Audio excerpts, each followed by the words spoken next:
Colombia just made history, and it has the world watching. Abelardo de la Espriella, a criminal defense lawyer with zero prior political experience, has apparently pulled off one of the closest presidential election wins in Colombia's modern history. With more than 99% of votes counted, de la Espriella, a 47-year-old who spent years as a sharply dressed Miami attorney before reinventing himself as a populist in a soccer jersey and straw hat, captured 49.7% of the vote, barely edging out leftist Senator Iván Cepeda at 48.7%. The margin is razor thin, but the implications are enormous. This would end 4 years under Gustavo Petro, Colombia's first-ever leftist president, and return the country to conservative rule. It would also mark another chapter in Latin America's broader rightward shift, a trend that has already reshaped El Salvador and Argentina, and one that President Trump has been eager to accelerate. Speaking of Trump, he endorsed de la Espriella, and on Sunday night, Secretary of State Marco Rubio took to social media to say he'd already called the president a parent to congratulate him, writing that the Trump administration looks forward to working closely with the incoming government. The scenes across Colombia after the results spread were electric. In Bogotá, the capital, car horns, shouts, and vuvuzelas filled the streets, people rushing out either to celebrate or to march in opposition. In Barranquilla, on the Caribbean coast, fireworks lit up the sky and supporters waved flares. When de la Espriella appeared before the crowd, he shouted, "Colombia, here's your president."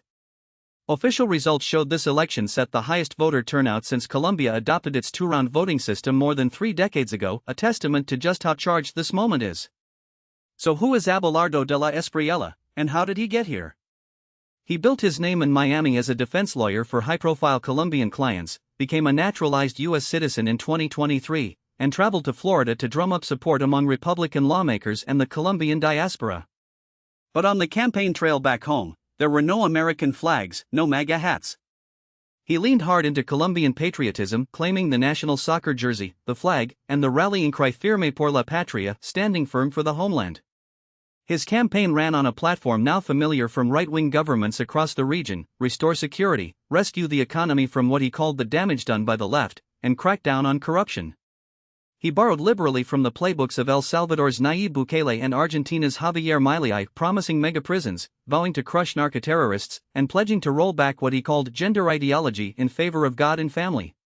His campaign used AI-generated videos featuring tigers, his mascot, machine-generated flames at rallies, and thundering anti-Petro chants.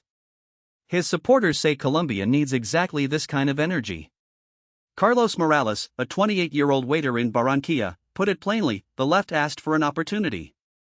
We haven't seen very good results. Many voters pointed to crime fears, economic struggles, and widespread extortion of small businesses as the reasons they turned to de la Espriella. His choice of running mate, José Manuel Restrepo, a respected former commerce minister, also helped reassure voters nervous about backing such an outsider. But critics see something far more alarming.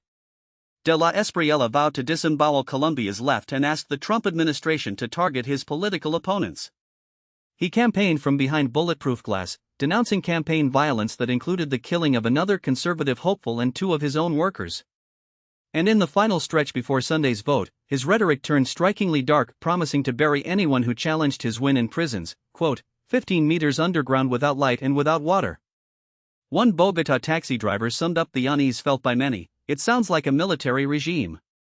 There were also troubling signs of what that partnership with Washington might look like in practice. Just this past week, U.S. authorities detained a Colombian activist in Arizona who had spoken out against de la Espriella.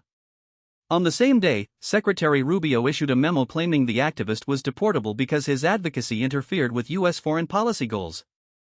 Meanwhile, Cepeda, the losing candidate, told supporters he would await the full vote review but accepted the preliminary results, saying of his millions of supporters, "We stand before the Colombian people to tell you that we are an undeniable force." Outgoing President Petro signaled there would be no president declared until votes were scrutinized, which is standard procedure, but cries of "out with Petro" were already echoing through the capital. If de la Espriella does take office, he'll face an enormous to-do list: armed groups equipped with drones and sophisticated weapons, a major budget deficit left by Petro's spending, and a struggling health system. He said he'll tackle the security crisis by joining a new U.S. military coalition to combat drug trafficking cartels. Colombia has turned a corner. Whether it leads somewhere better or somewhere darker is a question this new presidency will have to answer.